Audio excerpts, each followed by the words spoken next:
తెలిసినటువంటి సందర్భము, పండుగ విశేషమే అందరికీ తెలిసినటువంటిదే.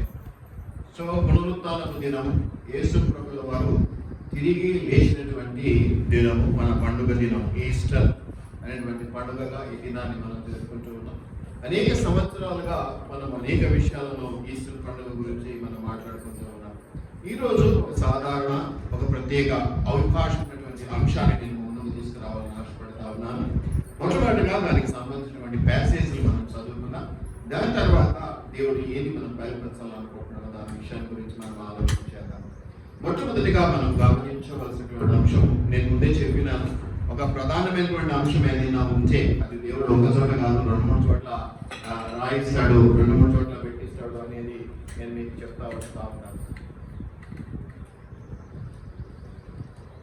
కాబట్టి మనం గమనించినట్లయితే మొట్టమొదట ఈరోజు నేను చెప్పబోయే అంశానికి సంబంధించిన లేఖన భాగాలు మత్తయి సువార్తలో 26వ అధ్యాయంలో కొన్ని మాటలు మనం గమనిద్దాం. 17వ వచనం నుంచి నేను చదువుతాను. మత్తయి సువార్త 26వ అధ్యాయం 17వ వచనం నుంచి చూస్తే, ఈ పులియని రొట్టెల పండుగలో మొదటి దినమందు శిష్యులు యేసునొద్దకు వచ్చి, పస్కాను భుజించుటకు మేము నీ కొరకు ఎక్కడ సిద్ధపరచుకోవచ్చున్నామని అడిగిరి. అందుకు ఆయన, మీరు పట్టణమందున పలాని మనుషుని వద్దకు వెళ్ళి, ఆ కాలం సమీపమైనది, నా శిష్యులతో కూడా ఈత పస్కాను ఆచరించుదని బోధకుడు చెప్పుచున్నాడని అతనితో చెప్పాడు. యేసు తమకు ఆజ్ఞాపించిన ప్రకారం శిష్యులు చేసి పస్కాను సిద్ధపరచు. సాయంకాలం అయినప్పుడు ఆయన 12 మంది శిష్యులతో కూడా భోజనంలో కూర్చున్నారు. వారు భోజనం చేయించుండగా ఆయన, మీలో ఒకడు నన్ను అప్పగించునని మీతో నిశ్చయముగా చెప్పుచున్నానని. అందుకు వారు బహు దుఃఖపడి, ప్రతి వాడును ప్రభువా నేనా అని ఆయనతో అడగగా, ఆయన, నాతో కూడా పాత్రలో చెయ్యి ముంచిన వాడెవడో వాడే నన్ను అప్పగించువాడు. మనుష్య కుమారుని గురించి వ్రాయబడిన ప్రకారం ఆయన పోవచ్చున్నాడు, కానీ ఎవరి చేత మనుష్య కుమారుడు అప్పగింపబడుచున్నాడో ఆ మనుష్యుడికి శ్రమ, ఆ మనుష్యుడు పుట్టి ఉండని ఎడల వానికి మేలని చెప్పాడు. ఆయనను అప్పగించిన యూదా, బోధకుడా నేనా అని అడగగా, ఆయన, నీవు అన్నట్టే అనెను. వారు భోజనము చేయించుండగా యేసు ఒక రొట్టె పంచుకొని దాన్ని ఆశీర్వదించి విరిచి తన శిష్యులకు ఇచ్చి, మీరు తీసుకొని తినుడి, ఇది నా శరీరం అని చెప్పాడు. మరియు ఆయన గిన్నె పట్టుకొని కృతజ్ఞతాస్తుతులు చెల్లించి వారికి ఇచ్చి, దీనిలోనిది మీరందరూ త్రాగుడి, ఇది నా రక్తము, అనగా పాపక్షమాపణ నిమిత్తము అనేకుల కొరకు చెందింపబడుచున్న నిబంధన రక్తము. నా తండ్రి రాజ్యంలో మీతో కూడా నేను ఈ ద్రాక్షరసము కృతజ్ఞతగా త్రాగు దినము వరకు ఇకను దాన్ని త్రాగనని మీతో చెప్పుచున్నానని. అందుకు వారు కీర్తన పాడి ఒలీవ కొండకు వెళ్ళేది అనేటువంటిది ఇక్కడ అంశం. అట్లాగే మీరు మార్కు సువార్తలో కూడా మీరు గమనించవచ్చు. మార్కు సువార్త 14వ అధ్యాయం అంతా కూడా దాంట్లో ఉంది. అట్లాగే లూకా సువార్తలో కూడా ఉంది. అట్లాగే యోహాను సువార్తలో కూడా ఈ అంశం ఉన్నది. లూకా కూడా చదువుదాం. లూకా 22వ అధ్యాయంలో మీరు గమనిస్తే 14 నుంచి కొన్ని మాటలు మనం చదువుకున్నాం. లూకా సువార్త 22వ అధ్యాయము 14 నుంచి కూడా మీరు గమనిస్తే, ఆ గడియ వచ్చినప్పుడు ఆయనయు ఆయనతో కూడా ఉన్న అపోస్తలులను పంక్తిని కొలిసిందురి. అప్పుడు ఆయన, నేను శ్రమ పడక మునుపు మీతో కూడా ఈ పస్కాను భజింపవలనని మిక్కిలి ఆశపడితిని. అది దేవుని రాజ్యంలో నెరవేరు వరకు ఇక ఎన్నడూనూ దాన్ని భజింపనని మీతో చెప్పుచున్నానని వారితో చెప్పి, ఆయన గిన్నె ఎత్తుకొని కృతజ్ఞతాస్తుతులు చెల్లించి, మీరు దీనిని తీసుకొని మీలో పంచుకొనండి. ఇక మీదట దేవుని రాజ్యం వచ్చు వరకు నేను ద్రాక్షారసము త్రాగనని మీతో చెప్పుచున్నాను. పిమ్మట ఆయన ఒక రొట్టె పట్టుకొని కృతజ్ఞతాస్తుతులు చెల్లించి దాన్ని విరిచి వారికి ఇచ్చి, ఇది మీ కొరకు ఇయ్యబడుచున్న నా శరీరము, నన్ను జ్ఞాపకము చేసుకున్నట్టు దీనిని చేయడని చెప్పారు. ఆ ప్రకారమే భోజనమైన తర్వాత ఆయన గిన్నె పట్టుకొని, ఈ గిన్నె మీ కొరకు చెల్లింపబడుచున్న నా రక్తము వలన క్రొత్త నిబంధన, ఇదిగో నేను అప్పగించు అని చెయ్యి నాతో కూడా ఈ బలం మీద ఉన్నది. నిర్ణయింపబడిన ప్రకారం మనుష్య కుమారుడు పోవచ్చున్నాడు. కానీ ఆయన ఎవరి చేత అప్పగింపబడుతున్నాడో ఆ మనుష్యునికి శ్రమ అని చెప్పాను. వారు ఈ పనిని చేయబోవాడు ఎవడో అని తమలో తాము అడుగుకొనసాగి. ఇది యోహానులో కూడా ఉన్నటువంటి అంశమే. యోహాను 13వ అధ్యాయంలో మీరు చూస్తే ఆ చాప్టర్ అంతా కూడా దానికి సంబంధించిన మాటలు ఉన్నాయి. మీరు గమనించినట్లయితే మొదట తాను ఈ లోకం నుండి తండ్రి యొద్దకు వెళ్ళవలసిన గడియ వచ్చనని యేసు పస్కా పండుగకు ముందే ఎరిగిన వాడై లోకంలో ఉన్న తన వారిని ప్రేమించి వారిని అంతము వరకు ప్రేమించెను. వారు భోజనం చేయించగా ఆయన అప్పగింపవలనని సీమోను కుమారుడు ఇస్కరియోతు యూదా హృదయంలో అపవాది ఇంతకు ముందు ఆలోచన పుట్టించి ఉండెను కనుక తండ్రి తన చేతికి సమస్తము అప్పగించననియో తాను దేవుని యొద్ద నుండి బయలుదేరి వచ్చేననియో దేవుని యొద్దకు వెళ్ళవలసి ఉన్నదనియో యేసు ఎరిగి భోజన పంక్తిలో నుండి లేచి తన పై వస్త్రం అవతల పెట్టివేసి ఒక తువాలు తీసుకొని నడుమనకు కట్టుకొనెను. అంతటా పల్లెములో నీళ్లు పోసి శిష్యుల పాదములు కడుగుటకును తాను కట్టుకొని ఉన్న తువాలుతో తుడుచుటకును మొదలు పెంచెను.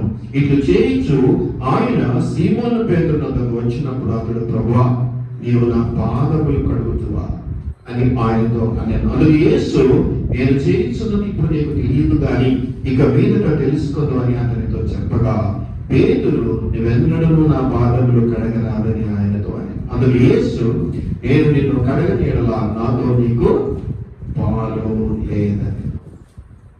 సీమోను పేతురు ప్రభువా నా పాదములు మాత్రమే కాక నా చేతులు నా తల కూడా కడుగుమని ఆయనతో చెప్పాను.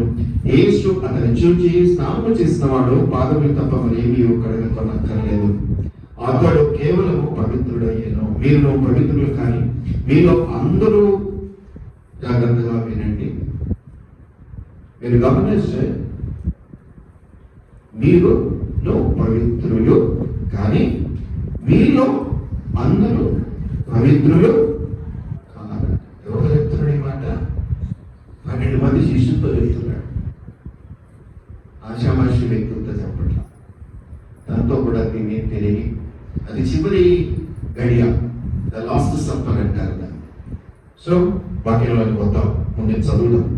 తను అప్పగించు వారిని ఎరిగను కనుక మీలో అందరూ పవిత్రులు కారని ఆయన చెప్పారు. వారి పాదములు కడిగి తన పై వస్త్రము వేసుకున్న తర్వాత ఆయన మరలా కూర్చొని నేను మీకు చేసిన పని మీకు తెలిసినదా? బోధకుడనియు ప్రభు అనియు మీరు నన్ను పిలుస్తున్నారు. నేను బోధకుడను ప్రభువును కనుక మీరు ఇట్లు పిలిచిన న్యాయమే. కాబట్టి ప్రభువును బోధకుడునైనా నేను మీ పాదములు కడిగిన ఎడలా మీరును ఒకరి పాదములను ఒకరు కడగవలసినది. నేను మీకు చేసిన ప్రకారం మీరును చేయవలనని మీకు మాదిరిగా ఇలాగ చేసి తిని దాసుడు తన యజమానుని కంటే గొప్పవాడు కాడు, పంపబడిన వాడు తను పంపిన వారి కంటే గొప్పవాడు కాడని మీతో నిశ్చయంగా చెప్పుచున్నాను. ఈ సంగతులు మీరు ఎరుగుదురు కనుక వీటిని చేసిన ఎడల మీరు ధన్యులగుదురు. మిమ్మును అందరినీ గురించి నేను చెప్పలేదు, నేను ఏర్పరచుకున్న వారిని ఎరుగుదును. కానీ నాతో కూడా భోజనం చేయవాడు నాకు విరోధముగా తన మడిమెను నాతో పాటు కూర్చొని భోజనం చేసేవాడు నాకు విరోధి అవుతాడు అని. ఇంకా ఏమంటాడంటే లేఖనం నెరవేరుగా ఇలాగూ జరిగినప్పుడు నేను ఆయనని మీరు నమ్మునట్లు అది జరగక ముందు మీతో చెప్పుతున్నాను. నేనే నన్ను పంపుతున్న వాడిని నేర్చుకున్న వాడు నన్ను చేర్చుకున్న వాడను, నన్ను చేర్చుకున్న వాడు నన్ను పంపిన వాడు నన్ను చేర్చుకున్న వాడు నన్ను మీతో నిశ్చయంగా చెప్తున్నాను. వారు యేసు ఈ మాటలు పలికిన తర్వాత ఆత్మలో కలవరపడి మీలో ఒకడు నన్ను అప్పగించడానికి మీతో నిశ్చయంగా చెప్పుతున్నానని లోడిగా చెప్పారు. ఆయన ఎవరిని గురించి ఇలాగూ చెప్పానో అని శిష్యులు సందేహపరచు ఒకరి తట్టు ఒకరు చూసుకొనిగా ఆయన శిష్యులలో యేసు ప్రేమించిన ఒకడు యేసు ప్రభువును ఆనుకొని కనుక ఎవరిని గురించి ఆయన చెప్పానో అది తమకు చెప్పుమని సీమోను పేతురు అతనికి సైగ చేసిన. అతను యేసు ప్రభువును ఆనుకొనొచ్చు ప్రభువా వాడెవడని ఆయనను అడిగాను. అందుకు యేసు నేను ఒక ముక్క ముంచి ఎవరికి ఇచ్చేదనో వాడే అని చెప్పి ఒక ముక్క ముంచి సీమోను కుమారుడు ఇస్కరియోతు యూదాకి ఇచ్చాను. వాడు ఆ ముక్క పుచ్చుకొనగానే సాతాను వానిలో ప్రవేశించింది. ఇంకేమంటాడమ్మా? యేసు నీవు చేయించున్నది త్వరగా చేయమని వానితో చెప్పగా, ఆయన ఎందు నిమిత్తం అతనితో ఇలా చెప్పానో అది భోజనమునకు కూర్చున్న వారిలో ఎవరికి నీ తెలియలేదు. డబ్బు సంచి యూదాలో ఉండను కనుక పండుగకు తమకు కావలసిన వాటిని కొనుమని అయినను బీదలకేమైనా ఇమ్మని అయినను యేసు వాడితో చెప్పినట్టు కొందరు అనుకొని వాడు ఆ ముక్క పుచ్చుకొని వెంటనే బయటికి. అప్పుడు రాత్రి ఆయన ఇవి ఇంకా చదువుతలేండి, మార్క్స్ చదవలేదు. ఈ 3 చోట్ల మార్క్స్ చదివితే అర్థమవుతుంది. కామన్గా ఏం కనిపించింది? కామన్గా అన్నిట్లో ఉందని ఏంటి ఏంటి ఏంటి ఏంటి కామన్గా ఉన్నాయండి. అందుకే చదివేటప్పుడు వినండి, ఏముంది వింటే అంటే అమ్మా మీకు ఆలోచన ఇల్లు పెట్టుకుంటూ వస్తాయి. కామన్ ఆస్పెక్ట్ ఏముంది వాటిలో మూడింటిలో?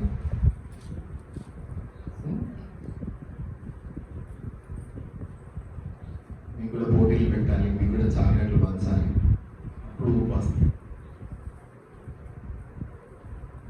కదా. రత్న గారు మీకు అర్థమైంది ఎంతో చెప్పండి.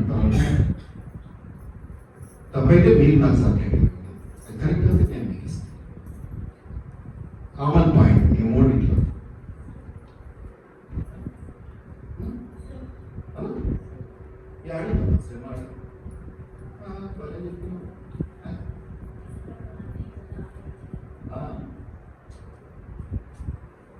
పెద్ద పెద్ద వాటిలోకి వెళ్ళాలని ప్రయత్నం చేయకండి. చిన్న కూరలు కదా, చిన్నగా ఆలోచన త్వరగా.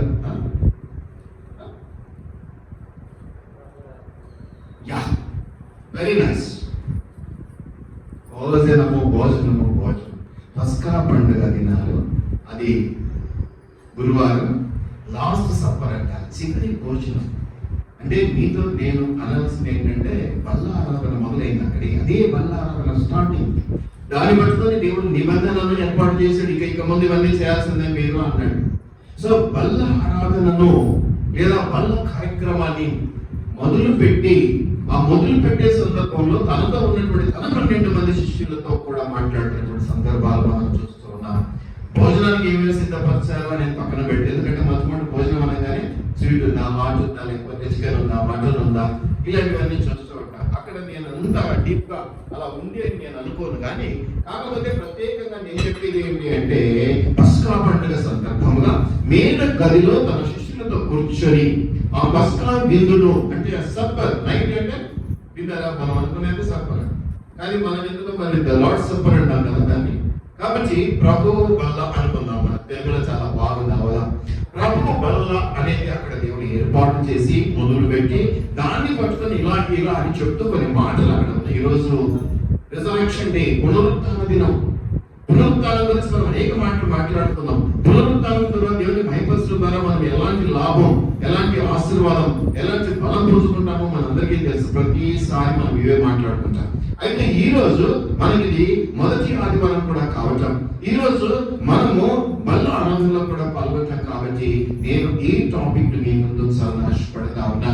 ఇది గురువారం జరిగినటువంటిది. శుక్రవారము ఆయన సిలువ వేయబడ్డాడు అనేటువంటి అంశాన్ని మీరు గమనిస్తే, సిలువ వేయబడక ముందు రోజు రాత్రి జరిగినటువంటి అంశము ఇది మీరు చూస్తే అన్ని సువార్తల్లో ఉంది. అంటే అది పక్కా దేవుడి ప్రణాళికల్లో మనందరికీ చాలా ఆమోదయోగమైనది, ఆరోగ్యకరమైనది, ఆశీర్వాదకరమైనది. ఎందుకంటే మనం బైబిల్లోనే కాదు, ఎవరిపైనా ఏదన్నా చెప్పాల్సి వస్తే నిజంరా నిజంరా అని ఒత్తి పలుకుతాం కదా. ఒత్తి పలకటం ఇలా 2-3 సార్లు చెప్పడం అనేది మీరు గమనించినట్లయితే ఖచ్చితంగా దాని ఇంపార్టెన్స్, దాని ప్రాముఖ్యత అంటే ఏంటో మీకు తెలుస్తుంది. ఈరోజు మనం బల్లకు వెళ్తూ ఉన్నాం. ఈ బల్లకు వెళ్తున్నటువంటి సందర్భంలో ఈ అంశాన్ని నేను మీ ముందుకు తీసుకురావాలని ఆశపడతా ఉన్నాను. యాక్చువల్గా మనం గమనించినట్లయితే ఈ 3 విషయాల్లో కూడా అది పస్కా పండుగ సందర్భము. వాళ్ళు అక్కడ భోజనానికి కూర్చుంటూ ఉన్నారు, భోజనం ఏర్పాటు చేయబడ్డది.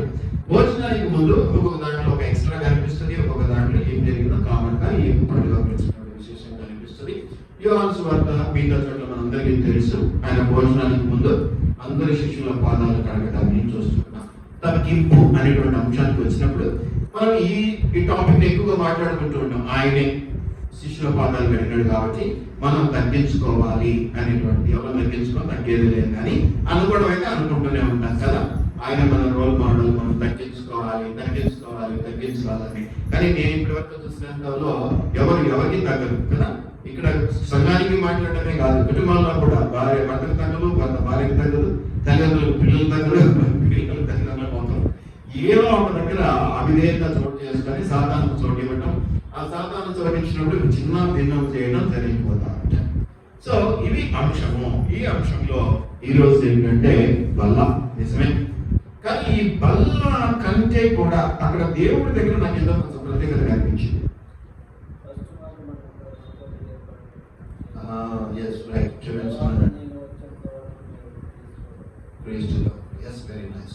ఇక్కడ ఏం కనిపిస్తుంది అబ్బా దేవుడికి?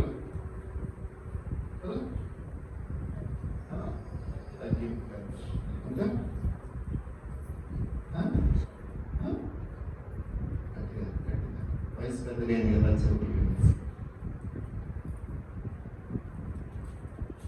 సరే, నేను హిందీ ఇస్తాను. కృపా కనిక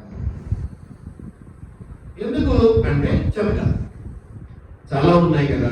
ఇప్పుడు అది అమ్మగారు చెప్పినట్టు ఇది ఎందుకు హైలైట్ చేయడానికి నాకు మనసు వచ్చింది. కృపా కనికరము మామూలు కృప కూడా కాదు, టెరిబుల్ అంటే భయంకరమైన కృప. స్కాండలస్ అంట ఇంగ్లీష్. స్కాండలస్ అంటే దిగ్భ్రాంతి, షాకు గురయ్యేంత కృప. మామూలు కృప కాదు, షాకు గురయ్యేంత కృప. ఏంటి మామూలుగా ఉంది కదా అది ప్యాసేజ్లో, అందుకే మూడు చదివాను. అది ప్రత్యేకత ఏమీ లేదు కదా. అక్కడ దిగ్భ్రాంతి చెందేంత కృప ఏమున్నది, ఆయన ప్రేమ ఏమున్నది. నేచురల్గా నార్మల్గా నడిచిపోతుంది. ఆయన అంటే ప్రేమమయుడు, కరుణామయుడు, జాలిగల దేవుడు కదా. మీరు గమనిస్తే 12 మంది శిష్యులు అక్కడ ఉన్నారు. హోలీ కమ్యూనియన్ అంటారు ఇంగ్లీష్, ప్రభు వల్ల. 12 మంది శిష్యులలో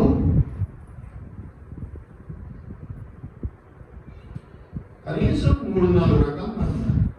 మన దగ్గర జింకోకో రుచి, బుర్రకో బుద్ధి అంటారు కదా, అట్లా కదా. మనం ఒకలాగా చెప్తే వాళ్ళకి 2 లాగానే అర్థమైంది. ఎందుకంటే వాళ్ళు మనసు నిండా మన మీద ద్వేషం నింపుకొని ఉంటారు కాబట్టి మనం ఏదైనా మంచి మాట చెప్పినా వాళ్ళకి చెడుగానే వెళ్ళిపోతుంది. దాన్ని మనం మార్చలేము. వాళ్ళ కోసం బతకడం మనం మానేసేసి మన కోసం దేవుని కోసం బతికితే సరిపోతుంది. ఎందుకంటే అందరినీ మార్చడం మన వల్ల కాదు. మొట్టమొదట అందుకే ఆ ప్యాసేజ్ భోజనం అనేది కాకుండా కొంచెం పైకి కింది కూడా చదివండి. అప్పగించిన వాడు అనేటువంటి మాట మీరు చూస్తూ ఉన్నారు. ద్రోహి అనొచ్చు. ద్రోహం చేస్తాడు, నమ్మక ద్రోహం చేస్తున్నాడు, వెన్నుపోటు పొడుస్తున్నాడు. నమ్మక ద్రోహం చేస్తున్నాడు, వెన్నుపోటు పొడుస్తున్నాడు. కాబట్టి పేరు కొంచెం హెల్ప్ చేయాలా?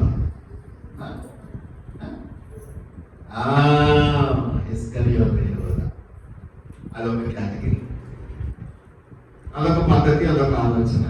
మాట్లాడుకుందాం ఆయన గురించి కూడా. ఇంకొక ఆయన ఉన్నాడు, మహా తుడుకు, మహా తొందరపాటు, అని నేనేం చేయాలంటాడు, అని తప్పులే చేస్తామంటాడు. తొందరపాటు అమ్మో అని మీరు చెప్తే చాక్లెట్లన్నీ మీకే వస్తాయి. అదొక స్వభావం, ఆయన ఒక క్యారెక్టర్, ఆయన ఒక గుణం, ఆయన ఆలోచన. ఆ 12 మంది ఇంకొక ఆయన ఉన్నాడు, అంటే తర్వాత జరిగినాయి కానీ అప్పటికి ఆయనకు అక్కడ ఉన్నాయి. నా విషయంలో నేను ఎందుకు ఈ విధంగా చెప్తున్నానంటే మనకు తర్వాత తెలిసింది ఇలా అని. ఫర్ ఎగ్జాంపుల్ దుడుకు స్వభావము అదే అన్నాడే కానీ ఇంకోటి కూడా ఉంది. ముమ్మారు అబద్ధం ఆడాడు, దేవుడే నాకు తెలియదని, ఆయన ఎవరో నాకు తెలియదని. కోడి కూయక ముందే, తెల్లవారక ముందే ముమ్మారు నిజం చెప్పినాడు, అబద్ధం చెప్పినాడు. ఇది ఆశామాషి విషయం కాదు. ప్రియ శిష్యుడు, అన్నిటికీ దగ్గర ఉండేటోడు, ఆయన అంత నమ్మక ద్రోహం చేసినాడు కదా. అందుకే మిమ్మల్ని నమ్మడం కష్టం కదా. మీరు ఒకటి వేలు వేల నమ్ము తెచ్చుకోండి. ఇంకొక ఆయన ఉన్నాడు, నువ్వు నా దగ్గరికి వస్తే నమ్ముతానా? నీ కాళ్ళలో చేతుల్లో పెద్ద ఏలు పెట్టి చూస్తే తప్ప. ఎవరు ఆయన? డౌటింగ్ థామస్ అంట ఇంగ్లీష్. డౌటింగ్ అంటే ఏంటి? అంత అనుమానం, సందేహాలు ఎక్కువ. ఆయన సందేహాల థామస్ అయ్య గారు ఆయన ఉన్నాడు. అదొక గుణం కదా, అదొక గుణం. మిగతా వాళ్ళ గురించి మాట్లాడుకుంటే చాలా సంతోషం. యేసు ప్రభువుల వారి గెత్సేమనే తోటలో సైనికులు రాగానే ఇస్కరియోతు యూదా ముందు పెట్టుకొని దొంగ ముందు అప్పగిస్తే పేతురు ఏదో ఉన్నాడు పాపం, ఆ సైనికుడు చేయం దగ్గర. మిగతా వాళ్ళు అంతా పారిపోయేవారు. మీలో ఉన్నారు ఈ నలుగురు, మీలో నన్ను ఉన్నారు. నేను తెలియదని అబద్ధం ఆడేవాళ్ళు ఉన్నారు, నన్ను తోలనాడే వాళ్ళు ఉన్నారు, నన్ను బలహీనపరిచే వాళ్ళు ఉన్నారు, ఇంకా సందేహాలు పెట్టుకునే వాళ్ళు ఉన్నారు. ఇంకా ఏంటి, అవసరమైనప్పుడు వస్తావా నారాజు అన్న అంటే 12 సార్లు చెప్తాను. నారాజు అన్న క్లోజ్ ఉంటాడు, ఏమన్నా పడదు. మిగతా వాళ్ళ పేర్లు తీసినాను అనుకో, బయటికి పోయేదాక ఇంకా నా మీద ఉంటే అది చెప్తాం. అందుకని ఆయన అయితే మంచివాడు, ఏం పట్టించుకోడు. అందుకని ఆయన పేరు చెప్తున్నాను. ఆయన క్లోజ్ అని కాదు, ఆయన ఏం అనుకోడు కాబట్టి, మీరన్నా అనుకుంటారు కాబట్టి, ఇళ్ళకి పోయినాక నా గురించి మాట్లాడుకుంటారు కాబట్టి. ఈ నలుగురు ఉన్నారు ఇక్కడ. ఒకవేళ ఈ విందుకు పిలిచే ముందే యేసు ప్రభువుకు తెలుసు, ఎందుకంటే ఆయనకు తిరిగిన శిష్యులు, వాళ్ళ గురించి భవిష్యత్తు కూడా తెలుసు కదా, ఆయనకి ముందే తెలుసు కదా, ఇవన్నీ ముందే చెప్పాడు. అందుకే నా 3 చోట్ల నేను ప్యాసేజ్ చదివినిపించాను. ఇవన్నీ తర్వాత జరిగినాయి. అక్కడే ఉన్నాడు పేతురుతో. ఈ రోజు రాత్రి తెల్లారి మళ్ళీ గొడవ అయిపోతే మళ్ళీ అబద్ధం ఆడుతున్నాం ఆయన. అప్పుడు ఇంకా అది జరగల, చెప్పేశాడు దేవుడు. అట్లాగే ఇస్కరియోతు యూదా విషయంలో వస్తే ముంచాడు, రొట్టె పెట్టాడు, పెట్టి నీ పనులు చూసుకోవాలి అంటే ఇస్కరియోతు యూదా అప్పగిస్తాడని యేసు ప్రభువు వారికి తెలుసు. ఇప్పుడు నేనే అంటాను, ఒకవేళ యేసు ప్రభు స్థానంలో నేనుంటే ఆ విందుకు మిమ్మల్ని పిలిస్తే అస్సలు మెట్టుతో నాకు తెలుసు, ఎలా పిలుస్తా చెప్పండి, మనిషినే కదా నేను. ఒకవేళ పిలిచినాను అనుకో, ఏ పిల్లి వంక పెట్టుకోనో, కుక్క వంక పెట్టుకోనో, లేదంటే ఏదైనా విందులో చేసిన పదార్థాలు వంక పెట్టుకోనో మిమ్మల్ని తిడతాను. డైరెక్ట్గా తిడితే మీరు ఊరుకోరు కదా. కాబట్టి ఏ కుక్క మీదనో, ఏ పిల్లి, అదే ఇంట్లో జరుగుతుంటాయి కదా, ఐదర్ మీద కోపం అంతా పిల్లల మీద చూపిస్తారు ఆడవాళ్ళు, లేదంటే వంట మీద చూపిస్తారు. కోపం వచ్చిందంటే ఆ రోజు పప్పులో ఉప్పని ఎక్కువైతుంది, కారం ఎక్కువ. అట్లా ఉండేది నా మనస్సు. అంతే, నా మనిషిని కదా, నేనే కాదు ఎవరైనా అంతే కదా, మనుషులే కదా. నువ్వు నాకు ద్రోహం చేస్తున్నావని తెలుస్తుంది, ఎట్లా నేను పిలుస్తాను? ఇవన్నీ దేవుడు చేసి.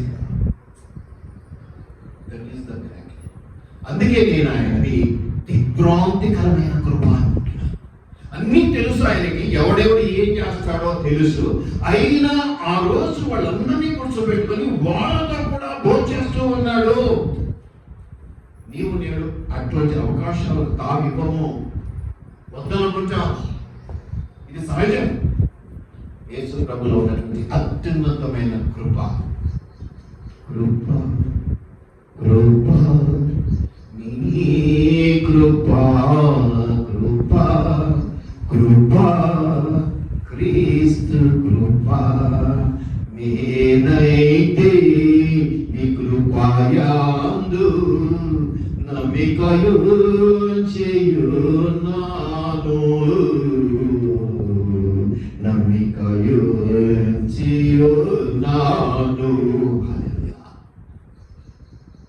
ఇప్పుడు ఆ కృప మామూలుది కాదు, చాలా గొప్పదని చెప్పడంలో ఏమో తప్పుందండి.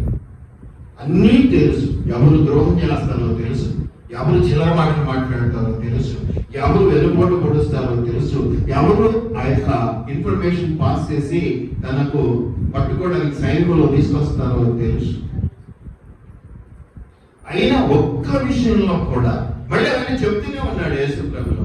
అంతే తప్ప నువ్వు నా దగ్గర కూర్చుంటావా, పక్కకు జరగను, నేను నీకు ఎందుకు ఈ భోజనంలో పాలు పంపులు ఇవ్వాలి, వద్దు పో అన్న. అది ఆయన కృపలో ఉన్న గొప్పతనం. ఆయన కృపలో ఉన్న గొప్పతనం అది. ఆ కృపను అర్థం చేసుకోవాలి. ఆ కృపను అర్థం చేసుకుంటే యేసు ప్రభువును వదిలిపెట్టబుద్ధి కాదు. నిన్ను విరిగి మీద పడ్డ ప్రాణం పోతున్న యేసు ప్రభువును వదిలిపెట్టబుద్ధి కాదు. ఎందుకంటే అత్యున్నతమైనటువంటి కృప కలిగినటువంటి వాడు. ఈ సందర్భంలో మీరు గమనిస్తే ఒక సందేహవాదికి, ఒక నిరాకరించినటువంటి వాడికి, ఒక ద్రోహికి ఆయన ఇవన్నీ తెలిసి కూడా తన సహభోజనంలో ద లాస్ట్ సప్పర్లో పాలు పంపుడించాడు. నీకు సరిగా ఇష్టం లేకపోతే నీ ఇంటికి రాలేవు, వాళ్ళని ఇంటికి నువ్వు, నీ ఇంటికి వాళ్ళని రాలేవు. నీకు భోజనాన్ని పిలిస్తే కదా పక్కన తెచ్చు. లేదు అన్నదమ్ములు, అక్కచెల్లెల్లో, తోడుకోవడంలో, లేకపోతే నదులలో వదిలి అయినారనుకో, ఎదురు ఏమనుకోరు. థర్డ్ పర్సన్ దగ్గర మాట్లాడుతూ ఉంటారు, మూడో వ్యక్తి దగ్గర చెప్పుకుంటుంటారు. ఆమె ఇట్లా, ఈయన ఇట్లా, ఆయన ఇట్లా కదా. ఎవరికి చెప్పినాడండి? మరి ఆయన కృప గొప్పదే కదా. ఆయన ఆల్రెడీ కృపామయుడే. నేనేమంటున్నానంటే అసలు ఆ కృప ఆకాశానికి మించిన ఎత్తైనది. ఎందుకంటే ఆయన దేవుడు ఇంకా ఎక్కువ ఎప్పుడో ఉంటాడు కదా. ఎంత కృపామయుడవు యేసయ్యా, ఎంత కృపామయుడవు యేసయ్యా, నన్ను బ్రతికించినవయ్యా. ఈ 12 మంది శిష్యులు 12 రకాల మనస్తత్వాలకు గుర్తులు. ఈరోజు బల విషయంలో ఒక్కసారి దేవుడు మళ్ళీ మాట్లాడిపోతున్నాడు. జాగ్రత్తగా విన్నాం, సమయం చూసుకోవద్దు. భోజనాలు ఉన్నాయి, చక్కటి భోజనాలు మంచిగా ఒకే చేతి మీద జరిగినాయని చెప్పారు కాబట్టి బాగుంటే ఆయన తోడదాం, బాగాలేకపోతే ఆయన తిడదాం, ఏమన్నది మనుషులు కాదు. కానీ ఒక్కటైతే గ్యారెంటీ, లేట్ అయినా తిరిగిపోదాం. నా మీద కోపంతో మీరు కూడా పోవకండి. మీ భర్తలను పిలవండి, భోజనాలు ఉన్నాయి. దేవుని సొమ్ము దేవుని బిడ్డలకు ఉచితం. మీరు బయట చూస్తే కళ్ళగలుగుతున్నాయి, పాడు చేయరు, వేసి చేయరు. మనము ప్రార్థన చేస్తే సగం మిగిల్చి డస్ట్బిన్లో పడేసుకోవాలి. ప్రార్థన చేసుకుంటాం కదా, ఇంకా పరిశుద్ధంగా చూడాలి కదా. కాబట్టి ఇవన్నీ నేర్చుకున్నాం. నా దగ్గర నేను పండుగ ఇవన్నీ నేర్పించేదాకా మిమ్మల్ని నాకనంటారా లేదా కదా. రాకుండా ఆగిపోవడం, పక్క చర్చకి పోవడం, ఇంకేమంటుంది సమస్య కదా. అయినా వదిలిపెట్టాను, నా చర్చకి కూడా వస్తాను. మీరు ఎవరెవరు ఎక్కడికి పోతున్నారో నాకు ఇన్ఫర్మేషన్ ఉంటుంది. దర్శనవరం అంటే చాలా ఇబ్బంది అండి, తెలిసిపోతుంటాయి. చాలా ఇబ్బంది వాళ్ళతో మంచిగా మాట్లాడటం. దేవుడు కాబట్టి అన్ని తెలిసినా కూడా మంచిగా ఉంటాయి. ఇంకా ఎక్కువ కృపలు చూపించాడు. మనుషులు కదా, మా వాళ్ళు కాదు. కాబట్టి చివరి బిందు సమయంలో తన అత్యంత సన్నిహితైన మిత్రుల ద్రోహం మరియు వైఫల్యం ఆయన తెలిసినప్పటికీ కూడా ఏదో భోజనానికే పిలవడే కాదు, కాళ్ళు కడిగినాడు. కడిగేటప్పుడు ఇసుక కాళ్ళు కడిగేటప్పుడు మరి చూడండి, నువ్వు నేను చేయగలమా? అప్పుడు ఇస్తాడు. అది కూడా మామూలు అప్పగింపు కాదు, సావుకు అంటే ఇంకా అటువంటి డేంజరస్ పరిస్థితి మనకి ఎవరి వల్ల కలుగుతుందంటే ఊకుంటామండి. వాడు ఒకటే స్థలంలో మనం నాగేద్దాం అన్నమాట. చూడండి ఎంత గొప్ప దేవుడు. పస్కా భోజనం మామూలు భోజనం కాదు, చివరి భోజనం, దానికి చాలా విలువ. మొట్టమొదటి ఇంట్రడక్షన్ అది ప్రభు వల్ల అనేది అలా ఇంట్రొడ్యూస్ చేస్తున్నాడు దేవుడు. అదొక కొంత నిబంధన ఏర్పాటు చేస్తున్నాడు. నిబంధన అంటే ఒక చట్టం అనుకున్నాం, ఒక రూల్ అనుకున్నాం. దాని మీద సూచించిన వాళ్ళందరూ ఇది చేయాలి, భక్తితో చేయాలి. దాని గురించి మనం లోతుకు వెళ్తే తెలుసుకోవాలి. సో వాక్యాలన్నీ చదివేశాం కాబట్టి నేను నా యొక్క దేవుని ఉద్దేశాలు ఏవైతే ఉన్నాయో వాటిని షేర్ చేసుకుంటాను. అప్పుడు టైమ్స్ ఏమైతే మళ్ళీ రిపీటెడ్గా వాక్యాలు, అందుకే నేను 3 ఒకేసారి చదివి వినిపించాను. ఇప్పుడు మన విషయంలో తెలుసు కదా. ఇప్పుడు మనం ఇందు ఏర్పాటు, నేను యువగానికి కూడా నేను ఏర్పాటు చేశాను. నాకు వెనుకోటి వచ్చి వాళ్ళు ఎవరైనా ఉన్నారంటే అసలు పిలవను. ఒకవేళ పిలిచాను అనుకో, ఇండైరెక్ట్ గా హెచ్చరికలు ఉంటాయి, గుజరాలు ఉంటాయి కదా. చాలా మంది ఏమనుకుంటారంటే కాపురి ఈరోజు వాక్యం చెప్తున్నాడు, ఈ వారంలో ఎవరికో పడ్డది, అది దృష్టిలో పెట్టి ఎవరితో పెట్టుకోవాల్సిన అవసరం మాకే ఉంది. అవసరం ఏముంది? కొన్ని చోట్ల జరుగుతుంటాయి, నేను కాదన్నాను, కానీ మన మెంటాలిటీ అది కాదు.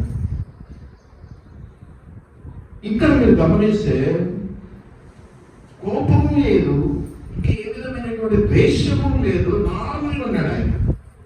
యేసుప్రభుల వల్ల అందుకే ఆయన కృప గొప్పది చెప్తున్నాను. కృప చూపిస్తాం కొన్నిసార్లు మనకు నష్టం కలగకపోతే. ఇక్కడ నష్టం ఏం మామూలు నష్టం కాదు, యేసుప్రభుకి జరిగేది ప్రాణం పోయే నష్టం.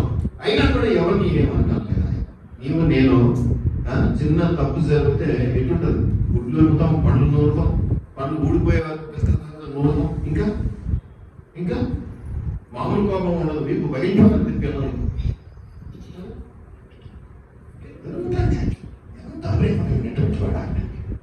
ఇంకా మీరు గమనిస్తే ఎంత క్యాన్సల్ చేయలేదు, నువ్వు నేను అదే చేస్తాం, నష్టమైతే వీళ్ళు వద్దు మనం వివరంలో పిలుస్తున్నాం కదా అనుకుంటాం. ఎంత ప్రేమ కలిగిన వాడు, ఈ ఒక్క శిష్యుని కూడా వదులుకోరా అన్యాయం. సో ఇది గమనించుకోవడం. దీనికి వ్యతిరేకంగా చేశారు మెడగదిలో వేసి కూడా. అది విచిత్రమైన ఏంటంటే ఇస్కరియోతు యూదా ఏం చేస్తాడో ఆయనకు తెలుసు. ఆయన రొట్టె ముక్క నుంచి పెట్టి ఇంకా ఏమన్నాడు ప్రోత్సహించడానికి, నీ పనులు చూసుకోకూడదు అంటే ఏ పనికి వెళ్తాడో కూడా ఆయనకు తెలుసు. ఆ ముక్క పెట్టగానే ఇస్కరియోతు యూదాలోకి ఏమొచ్చింది, సాతాను వస్తే సాతాను పగటిపూట ఏం పని చేస్తాడో చేయడు. అందుకే అప్పుడు రాత్రి అయ్యానని మళ్ళీ చిన్న మాట తగిలించాడు. ఆ తర్వాత అనుమానం వచ్చింది, రాత్రి అయ్యానని మళ్ళీ చెప్పాల్సి వచ్చిందమ్మా, ఆల్రెడీ రాత్రి జరుగుతుంది కదా ఇదంతా. అంటే సాతాను ఎప్పుడైతే ప్రవేశిస్తారో వాళ్ళు వెలుగులో ఉంటారు. తేలబెట్టిన వాళ్ళకి వెలిగే అవసరం అవుతుంది, ఖచ్చితంగా చీకటి. సాతాను ప్రవేశించింది కాబట్టి దేవుని అప్పగించాలి కాబట్టి చీకట్లో చేసే కార్యక్రమాల కోసం ఇస్కరియోతుగా పరిగెత్తిస్తారు. ఇవన్నీ తెలుసు దేవునికి, అయినా ఆ తిండి పెట్టకుండా పంపించాలి. మొదటి పెట్టి చదువుకుంటున్నాను నేనైతే ఆ మాటల ప్యాసేజీలో చూసినప్పుడు మొదటి తెలుసా కదా, ఫస్ట్ యూదాగా పెట్టినాడు, నువ్వు పోరా నాయన నీకు పెద్ద పనులు నీకు అది చూసుకోపో అని చెప్పి. ఒక సందేహి అంటే డౌటింగ్ థామస్. మన థామస్ కు డౌటింగ్ థామస్ కాదు కదా, మంచోడు, సందేహాలు ఉండవు పిల్లలు. కాబట్టి హోలీ కమ్యూనియన్ అత్యున్నత స్థాయి ప్రేమను ఇక్కడ మనం గమనించగలుగుతున్నాం. అత్యున్నత స్థాయి కృపను ఇక్కడ మనం గమనించగలుగుతున్నాం. ఆషామాషిగా కాదు, వాళ్ళు ఎవరెవరు ఎంత ద్రోహం చేస్తారు, మేలు చేసే కాదు, ఎంత కీడు చేస్తారో తెలిసిన కొంతమందిని మనం ప్రేమిస్తే అంతే కదా, వాళ్ళ వల్ల మనకి కీడు జరుగుతుంది, వాళ్ళేమో కోపం అంటుంటారు, మనమేమో ఏమన్నా వదిలిపెట్టలేము, అదే పరిస్థితి ఉంటుంది. కానీ ఇక్కడ యేసు ప్రభుల వారు ఎంత చక్కగా కృపను చూపించారనే దానికి మనం సాక్ష్యము, మనం ఎట్లుండాలి అని నిర్ణయం తీసుకోవడానికి నిమిత్తం.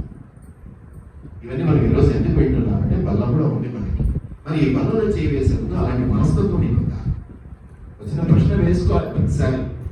ఎవరో వచ్చి వేస్తే మనకు అవమానం, ఏందమ్మా ఏంది నేను ఇట్లా చేసినామంటే అది కాపరైనా మన ఊరికే అనుభూతి కాదు, ఒక ఏదో ఒకటి తిరుగు మాట అనడము, లేకపోతే మూతి ముడుచుకోవటము, ఇవి చేస్తూ ఉంటాం. అందుకనే దేవుడు ఏమన్నాడంటే మన మనసాక్షి మనకు హెచ్చరిస్తుంది, దాని మాట విందాం అనుకోవాలి, దాని మాట విందాం అనుకోవాలి. మీరు గమనిస్తే ఎంత ఆయన ప్రేమతో పాటు కృప కలిగినవాడు. ప్రేమ వేరు, కృప వేరు. కానీ ఆయన దగ్గర ప్రేమ పుష్కలంగా ఉంది, కృప కనికరాలు కూడా పుష్కలంగా ఉన్నాయి. కాబట్టి ఇది అత్యున్నత స్థాయి ప్రేమ అనేది మనం గమనిస్తాం. విరిగి నలిగిన హృదయం. ఇప్పుడు ఈ 12 మందిలో ఎంతమందికి విరిగి నలిగిన హృదయం? ఒకడేమో దొంగ, ఒకడేమో దొడుగు స్వభావం అబద్ధికుడు, ఇంకొకడేమో సందేహాల వాడు, ఇక మిగతా వాళ్ళంతా పారిపోయేతను. ఇలా ఎవరికైనా విరిగి నలిగిన హృదయం ఉందా? కాబట్టి నేనేమనుకుంటానంటే ఈ ప్రేమ కృప ఎవరి మీద పుట్టేది వాళ్ళ నుంచి వచ్చేదాన్ని బట్టి కాదు, మన నుంచి పోయేదాన్ని బట్టి ఉంటుంది. నేను నిన్ను ప్రేమిస్తున్నాను కాబట్టి సహిస్తాను, అంటే నాకు ఇష్టం కాబట్టి నేను సహిస్తాను. ఏం చేస్తాను? యేసుప్రభు శిలోపడినప్పుడు అదే అన్నాడు, మీరు ప్రేమ కాబట్టి నేను మార్చుకోవాల్సి వచ్చింది. కొన్నిసార్లు తప్పదు వాళ్ళని పొందుకోవడానికి, వాళ్ళ ప్రేమను పొందుకోవడానికి. మీరు గమనిస్తే మరియు బలహీనులకు కదా, ఎవరికి? బలహీనులకు, వ్యతిరేకించే వారికి, ఇంకా ద్వేషించే వారికి కూడా. నమ్మామనే వీళ్ళందరూ శిష్యులే, కానీ ఇస్కరియోతు యూదా ద్వేషించినట్టే కనిపిస్తుంది. ద్వేషించాడు కాబట్టి అప్పగించాడు, ప్రేమించిన వాడైతే అప్పగించింది కదా. అంటే ద్వేషించాడు, కానీ నన్ను ద్వేషించే వారికి కూడా నేను దేవుని నామమున పెడుతున్నాను నేను ఇవ్వాల్సిందే. ఇవి నేర్చుకోవాల్సింది మనం. రిజరెక్షన్, పునరుత్థానమైనటువంటి దేవుడు మనం నేర్పించేవి, మనం నేర్చుకోవాల్సినవి. మనం బలంలో చేయవేస్తాం, బలాటం, ఉత్సాహం. అందుకే వాళ్ళు చేశారు, వీళ్ళు చేశారు అని కాదని మనం హెచ్చరిస్తే ఇక వాళ్ళకి ఏంటంటే ఏదో తెలిసిపోయింది మా గురించి, మమ్మల్ని హెచ్చరిస్తున్నాం. నేను మిమ్మల్ని హెచ్చరించాల్సిన అవసరం లేదు. ఒకవేళ అది మీకు తగ్గితే దేవుడు మాట్లాడారు పని సరి చేసుకోవాలి తప్ప కాబట్టి మీద పడి ఏడిస్తే మీ పాపం క్షమించబడదు. ఇంకొంచెం పెరుగుతుంది. ఎందుకు పెరుగుతుంది? కాపుల జోలికి వస్తే, యానికల జోలికి వస్తే నా కన్ను గుడ్డు నీ పేరుతో నీ కన్ను నువ్వు పోడ్చుకున్నాడు. ఇది చెప్పినా కొంతమంది చేసేట్టు చేస్తుంటారు, కానీ నీ నాశనాన్ని నువ్వు పొందేసుకున్నాడు. అందుకే వాడు తప్పు చేసినా ఏమన్నా అన్నాడు దేవుడు. ఎందుకంటే వాళ్ళని శిక్షించే బాధ్యత నాకు. రెండు తెలుస్తాను, ఆయన తెలుస్తాను, నేను చూసుకుంటాను. నువ్వు పక్కకు వచ్చాను సరే, అవి పక్కన పెట్టేస్తే ఎంత చక్కగా ఉండేది. మొట్టమొదటి ద్రోహి ఎవరంటే అన్న చెప్పాడు, శ్రావణ ఎవరు? ఇస్కరియోతు యూదా గురించి చెప్పాల్సి యోహాను సువార్త 11:26 చదివాం మనం. యూదా తనను అప్పగిస్తాడని తెలిసి కూడా యేసు మృత్యుముఖం ముంచి ఆయన నోటికి అందించాడు.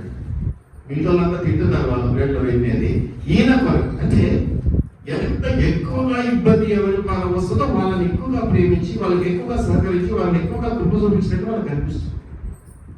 నిజమే కదా? ప్రేమించిన వారిని తిరిగి ప్రేమిస్తే లాభమే ఒకటి. నేను వద్దుని ఎవరు అనుకుంటారో వాళ్ళు ఎంతపడి ప్రేమిస్తే, అంటే నేను లోకపరమైన ప్రేమ గురించి, యాసిడ్ ప్రేమల గురించి, కత్తుల ప్రేమ గురించి మాట్లాడటం, దేవుని ప్రేమ గురించి మాట్లాడుతున్నా. ఇది అదాపే ప్రేమ. నువ్వు ఎంతగా ద్వేషిస్తావో నాకు అంతగా పడుతుందో నీ మీద ప్రేమ. That is God's love. విలువకట్టలేదు. కాబట్టి మీరు ఇక్కడ గమనిస్తే అటువంటి యూదాను కూడా దేవుడు వదిలివేయలేదు. ఇది యేసు ప్రభు యొక్క అత్యున్నత కృపకు ప్రేమకు గుర్తుగా ఉంటూ ఉన్నది. సాతాను యూదాను ప్రవేశించాడని తెలుసు, అయినప్పటికీ కూడా సహవాసంలోకి పిలిచాడు. సహవాసం కదా, నా ఫెలోషిప్ అంటాం కదా, మనం పాస్టర్లతో ఫెలోషిప్ నడుస్తుంది, విశ్వాసాల ఫెలోషిప్ నడుస్తుంది. ఇవన్నీ కూడా వద్దని అనలేదు, 12 మంది ఉన్నారు. ఇంకా తర్వాత చూస్తే ఇవన్నీ ఎందుకు అంటే నాకు అనిపించింది ఏంటంటే, నువ్వు ఇంకా పెద్ద తప్పులోకి వెళ్తున్నావు, నేను ఇంకా ఎక్కువ అవకాశాలు ఇస్తున్నాను మారడానికి అని చెప్పినట్టు అనిపించింది. అంతే కదా, వాళ్ళందరూ మామూలుగా దీన్ని చూసి ఇలా రొట్టెమ్మకి ఇచ్చి పెడితే కనీసం అప్పుడన్నా అది నేను అప్పగించాలని రెడీ అవుతుంది, ఈయనే నిద్ర ప్రేమ చూపిస్తున్నాడు అని కొంచెం మనసు కలుపుకోమంటదేమో అని. మనకి ఎప్పుడు అలా అనిపించదు కదా, ఇంకొంచెం రాలేద్దాం అనిపిస్తుంది. మనం అవకాశం ఇస్తున్నామంటే వాళ్ళ మీద ప్రేమ కొద్ది అవకాశం ఇస్తున్నాం. మనం మౌనంగా ఉన్నామంటే వాళ్ళ మీద ప్రేమ కొద్దీ మనం మౌనంగా ఉంటున్నాం. వాళ్ళు ఏమనుకుంటున్నారంటే మనం పెరిగితనం అన్నాం, మన బలిగిన అనుకుని ఇంకా రాలేద్దాం అనుకుంటున్నారు. అది తప్పు. యేసు ప్రభు ఏం చేశాడో మనం ఇక్కడ చూస్తున్నాం. ఇవన్నీ కూడా ఎక్స్ట్రా ఏదైతే చేస్తూ ఉన్నాడో ఇంకా ఆయన ముచ్చట్లు పెట్టుకొని ఇంకా నువ్వు కానీ మరి ఇవన్నీ ఎందుకు చెప్తున్నాడు అంటే అప్పటికన్నా కొంచెం కనిపింపు కలిగి అయ్యో నేను చేస్తున్న తప్పే మార్పు చెందడానికి ప్రత్యేకమైన అవకాశం. ఎందుకంటే ఆయన ద్వారా పెద్ద నష్టం కాబట్టి అది దేవుని ప్రణాళికలో భాగం. అది తర్వాత ఇష్యూ, దాని తర్వాత మాట్లాడుతున్నాం. ఈ ప్రభు వల్ల ఇక్కడ ఉన్నటువంటి 12 మంది శిష్యుల యొక్క ప్రత్యేకతల గురించి నేను మాట్లాడుతున్నాను. ఈరోజు మనం బల తీసుకుంటూ ఉన్నాం. ఎవరు మీరు బల చేస్తారో నేను అడిగాను, ఎవరు సిద్ధపడవచ్చారో నేను అడిగాను. కానీ ఒక్కొక్కరి గురించి నాకైతే కొంత మేర ఇన్ఫర్మేషన్ ఉంటుంది, దేవుని గురించిన విషయంలో ఉంటాను కాబట్టి. ఒక విశ్వాస గురించి కొంత ఇన్ఫర్మేషన్ నా దగ్గర ఉంటుంది కాబట్టి నేనైతే ప్రశ్నించకూడదు ఎందుకు చేశామని. మీ మనస్సాక్షి ప్రశ్నిస్తుందేమో అని వాళ్ళకి చెప్తాను. ఒకవేళ మీ మనస్సాక్షి మిమ్మల్ని గద్దిస్తే మీరు మార్పు చెందుతారేమో, కొంచెమన్నా మార్పు చెందుతారేమో అన్న ఉద్దేశంతో ఇవన్నీ నేను చెప్తా ఉన్నాను. కాబట్టి యూదా చాలా ఒక రకంగా చెప్పాలి అయోగ్యుడు, మనలాంటి అయోగ్యుడు అన్నమాట. కానీ అవకాశం ఇచ్చాడు దేవుడు. ఎందుకు ఇచ్చాడు? మార్పు చెందుతారు. మనం మార్పు చెందాం సరికదా, ఇంకా దాన్ని పెద్ద చేసుకుని కోతిపండు బ్రహ్మాండం చేసుకుని ఇంకా కాపురి గురించి, ఇంకా సంఘం గురించి, ఇంకా వాళ్ళ గురించి, ఇళ్ళ గురించి మాట్లాడి లేని శాపాలన్నీ నేను తెచ్చిపెట్టుకుంటాను. లేని శాపాలన్నీ తెచ్చిపెట్టుకుంటాను. దేవుడు స్వస్థత ఇవ్వాలంటే దేవుడి సన్నిధితో పంచుకోవాలి. ఆ ఉంచుకున్న తోడులో ధైర్యం ఉండాలి. మనకి ధైర్యం ఉంటే ఎందుకు స్వస్థతలు, ఎందుకు ఇప్పుడు దేవుడు స్వస్థతలు? ఇస్కరియోతు ఏదో అప్పగిస్తాడని తెలిసి కూడా అంత సహవాసంలో వేసి కూర్చోబెట్టిన ప్రేమగా మొట్టమొదటికి అందించిన వాడు నిన్ను నన్ను బలపరుచుకుంటాడు. అట్లాగే నేను విశ్వాసంతో బలపరుచుకోగలనా? సరి చేసుకోవడానికి 1-10 సార్లు చెప్పగలమేమో కానీ దూరపరుచుకునే ఉద్దేశం దూరం అయితే కొని మనం ఏం చేస్తాం? బట్ 9 ఊడిపోయే ముక్కులు ఎంతకాలం పట్టుకొని నిలబడతాము? వీటిని గమనించుకోవాలి. తర్వాత ఇంకేంటంటే అర్థం చెప్పాలంటే భయంకరమైన ఆధ్యాత్మిక స్పిరిచువల్ డేంజర్. మామూలు డేంజర్ కాదు అది. ఒక విశ్వాసి సంఘానికి చేటుగా, కాపురికి చేటుగా, తోటి వారికి చేటుగా, కుటుంబానికి చేటుగా వేరు చేస్తూ ఉంటే ఇక కాపులు ఓర్చుకోలేడు, అది వేరే విషయం. నాలంటే ముఖ్యం చెప్పేసి నేను ఇట్లా చేస్తున్నాను. కానీ అది వారి ఆత్మీయ జీవితానికి, వారి కుటుంబ నాశనానికి ద్వారం తెరవటమే. ఒక్కరితో పోదు, ఒక్కరి దగ్గరికి సాధన వస్తే ఈజీగా అందరినీ ఆక్యుపై చేస్తుంది, కుటుంబాన్ని అంతటినీ కూడా వశం చేస్తుంది. దయచేసి జ్ఞాపకం, ఆధ్యాత్మిక ప్రమాదం అని రాస్తున్నది. ప్రమాదం ఇస్ డేంజర్. మనకు తెలియదు మనం డేంజర్ లో ఉన్నాం. కాబట్టి పాపులను ప్రభువుల దగ్గరకు రానియొద్దు అనడం ఆహ్వానిస్తుంది. నాకైతే ఆహ్వానిస్తుంది. ఇదంతా విశ్వాసం గురించి. ఎందుకంటే ఎవరైనా కూడా నమ్మి బాప్తిజం ద్వారా రక్షించబడేటువంటి వాడు దేవుల్లో ఉంటాడు. దేవుల్లో ఉన్నవాడు ఇవన్నీ చేస్తాడు, పనుల్లో చేయి వేస్తాడు. అంటే దేవుల్లో ఉన్నవాడు కాబట్టి పాపం చేయడం, పాపం అంటకుండా చాలా పవిత్రంగా బతికేస్తూ ఉంటాడు. దాని గురించి నేను చివరిలో మాట్లాడుతాను. కాబట్టి ఒకవేళ ఆ పాపమే నీలో ఉంచే, అయ్యో నేను ఇది చేశానే అని అనుకుంటే జీవిత కాలంలో బలలో చేయలేరు. అందుకని దేవుడు వాళ్ళకు కూడా అవకాశం ఇస్తూనే ఉంటాడు. ఎటువంటి అవకాశం మనం కూడా అంటాం వెంటనే ఏదైనా ఉంటే కొంచెం క్షమించమని ప్రార్థన చేసుకొని బలలో చేయవేయండి. క్షమాపణ ప్రార్థన అనేది చాలా ఇంపార్టెంట్. కర్ణగల దేవుడు కాబట్టి వెంటనే క్షమిస్తాడు, నీకు పర్మిషన్ ఇస్తాడు అనేది. అంతేగాని అవహేళన కాలం లేకపోతే వాళ్ళ గురించి వీళ్ళ గురించి ఆలోచన చేసే పనులలో చేయవేయకు, అది చాలా చెరుపు చేస్తారు. అందుకే వీళ్ళు అనేకులు నిద్రించుతున్నారు అని చనిపోయారు. చనిపోవడం అంటే రెండు, ఆధ్యాత్మికంగా చనిపోయిన వాళ్ళు ఉన్నారు, లేకపోతే రోగాలు దురాత్మలు బట్టి ఇలా చాలా హీనంగా మారిపోయి తుదకు చనిపోయేవారు. కాబట్టి వల్ల అనగానే ఈ అశమాషి వ్యవహారం కాలం అది అసలు చెప్పాడు ఏమంటాడమ్మా, రొట్టె దేనికి గుర్తు? తన శరీరానికి గుర్తు. ద్రాక్షరసం దేనికి గుర్తు? అంటే నా రక్తాన్ని నా శరీరాన్ని ఊరికే ఇస్తానా? మీరు దాన్ని పాడు చేస్తామని తెలిస్తే ఇంకా బాగా ఇస్తానా? మామూలుగానే ఇవ్వను.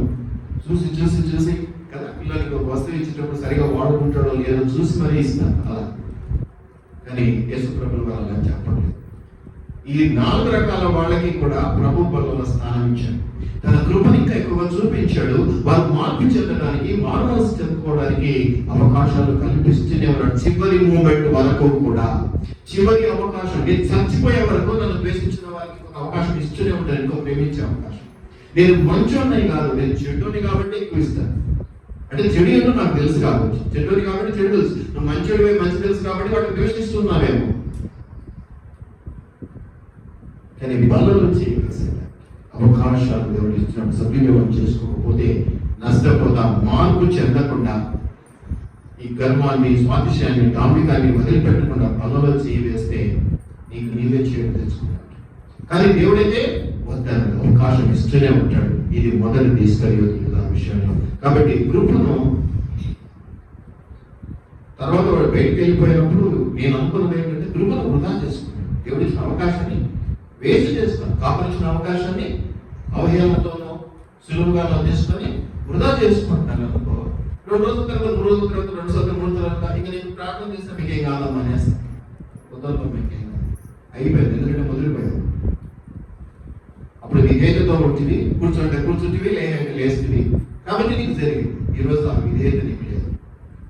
విధేయత లేకపోవడం పక్క వ్యతిరేకించే మనస్తత్వం వచ్చేసింది. నేను ఎస్ఎండ్లో అంటున్నాను, అంటే నేను దేవుడి గురించి మన గురించి చెప్తున్నాను, అట్లాగే కాపుల గురించి విశ్వాసం గురించి చెప్తున్నాను.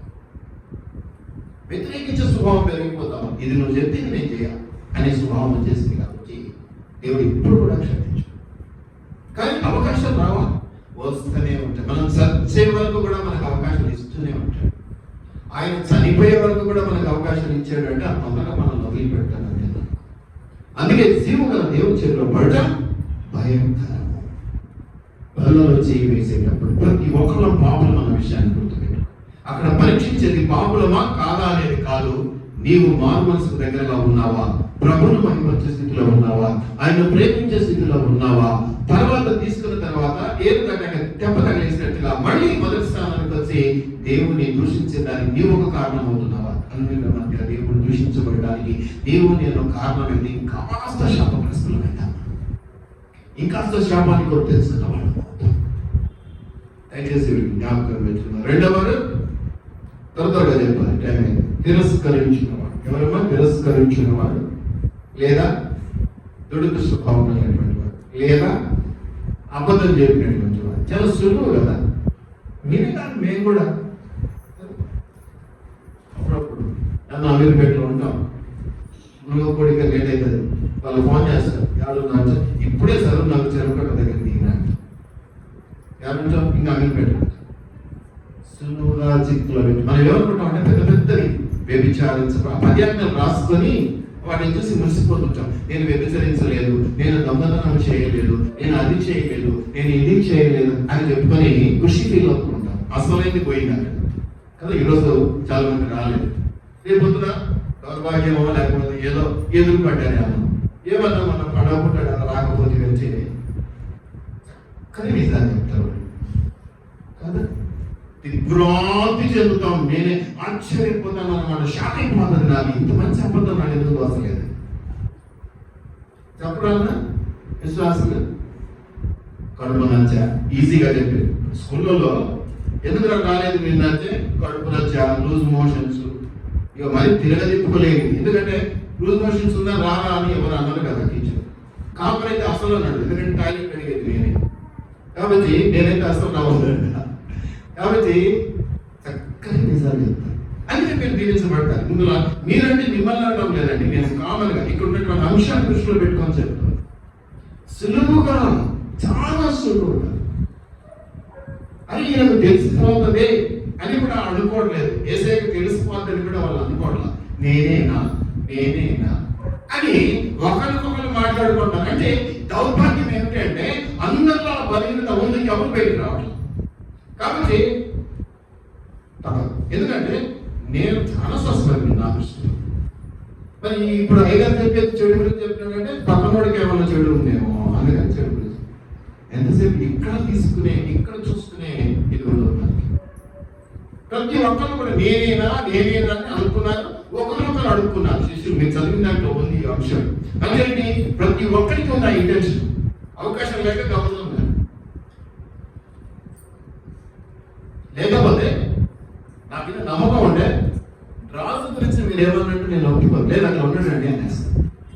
ఒకవేళ రాజుకి నా మీద నమ్మకం ఉండి ఎవరైనా ఏమన్నా అట్లా కాదండి అక్కడ అవునా కదా మీ ఎదురు తెలుసు. ఇప్పుడు కుటుంబంలోనే ఉంటుంది, మీ పిల్లల గురించి ఎవరైనా వచ్చి చెప్తే మా పిల్లలు అట్లా కాదు అంటామా లేదు. ఆ స్వభావం లేనటువంటి పరిస్థితి, అబద్ధమైనటువంటి వాటిని ఈరోజు రాని వాళ్ళ లిస్ట్ రాసుకుని ఒకసారి ఫోన్ చేయండి నాగరాజు, నీకైతే ఫ్రీగా కథ చెప్తాను, నాకైతే చెప్పను, తెలిసిపోతుంది భయం ఎక్కువ. దయచేసి జ్ఞాపకం పెట్టుకోండి.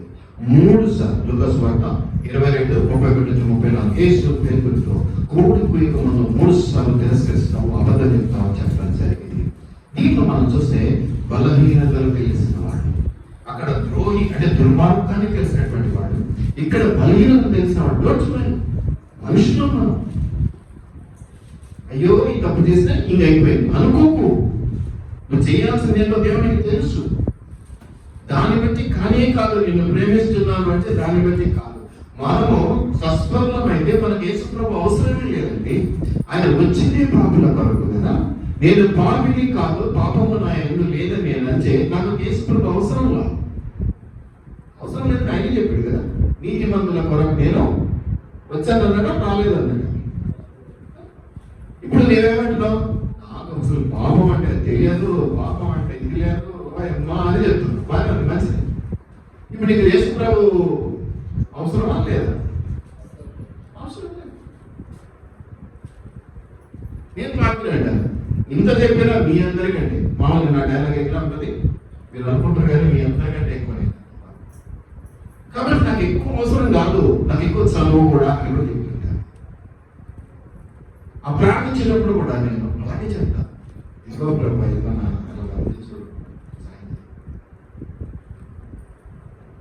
నేను పాపిని కానన్నవాడు ప్రభువుకు సంబంధించిన వాడు కాదు. నా దృష్టి కదా వాక్యం అదే చెప్తాను.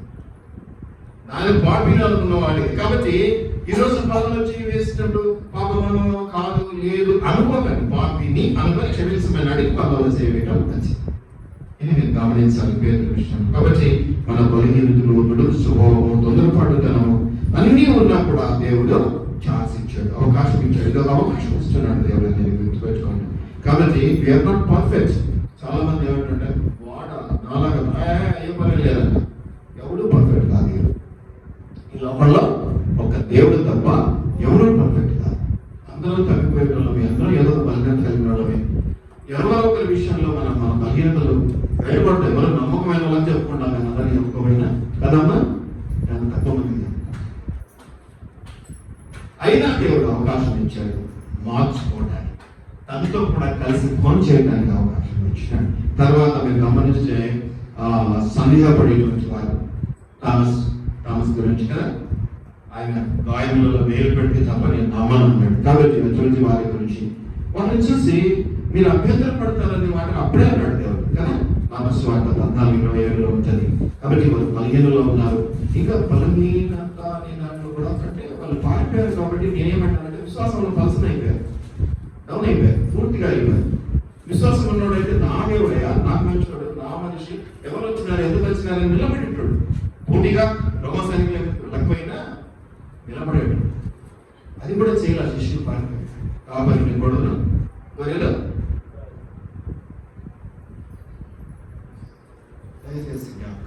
అటువంటి వారిని సైతం దేవుడి దగ్గర తీసుకునే అవకాశం ఇస్తున్నాడు. ఇంకా మనం చూస్తే చాలా ఉన్నాయి. యేసు శిష్యులు గందరగోళానికి లోనైనారు. మీరు యోహాను సువార్త 13:22లో ఇదో నీవా, ఇలా ఒకరు నన్ను అప్పగిస్తే ఎందుకు ఏమన్నా మంచిలో మా ఒకరి గురించి బాగా తెలుసు, నమ్మకం నేను అనుకున్నాడా? లేదు. నారాజేమో అని నేను అనుకున్నా, నేనేమని నారాజు అనుకున్నాడు. మేమిద్దరం కలిసి స్వాతి అనుకున్నాం, అప్పగించేది స్వాతి ఏమో దేవుడు నన్ను అనుకున్నాం. అంటే ఏంటి, మాలో మాకే నమ్మకాలు లేవు ఒకరి మీద ఒకరికి, మాలో మాకే ఒకరి మీద ఒకరికి ప్రేమలు లేవు, విధేయతలు లేవు, ఇచ్చిపుచ్చుకోవడాలు లేవు. నిన్న ఎక్కడో చెప్పినాను, ప్రేమ అంటే బ్లాక్ చేయడం కాదు, బ్లాక్ అండ్ అన్బ్లాక్. ఎవరైనా మనం ప్రేమిస్తున్నామంటే బ్లాక్ చేయడం కాదు, బ్లాకింగ్ అండ్ అన్బ్లాకింగ్. అంటే ఏదైనా జరిగినప్పుడు బ్లాక్ చేస్తాము, మళ్ళీ ఉండబుద్ధి కాదు, వెంటనే అన్బ్లాక్ చేసేస్తాం. దేవునితో సంబంధాలను కూడా అప్పుడప్పుడు వెంటనే మేము ప్రార్థన ముద్దపై దేవి జరగదు, మళ్ళీ వెంటనే అనిపిస్తుంది ఇచ్చిన దేవుని, మళ్ళీ వెంటనే ప్రార్థన వచ్చు. దేవుని బ్లాక్ చేయడానికి లేదు.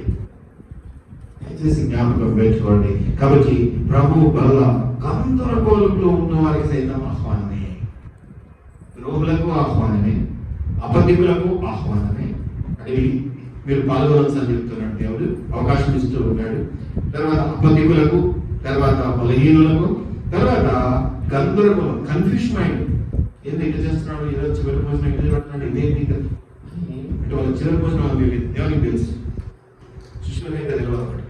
కాబట్టి కన్ఫ్యూజన్ లో ఉన్న వారికి అనేది జ్ఞాపకం చేస్తుంది. It's a banquet hall for the needy.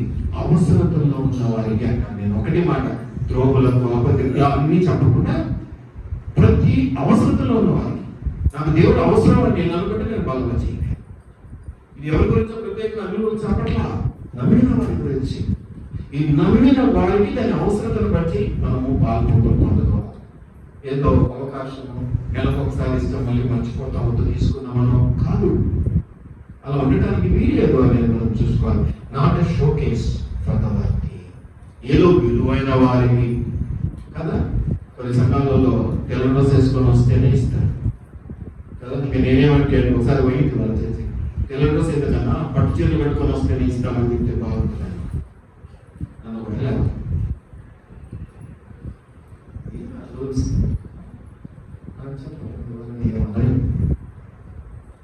దేవుడు అది ఇక్కడ ఇది ప్యూర్గా ఉంటాయి.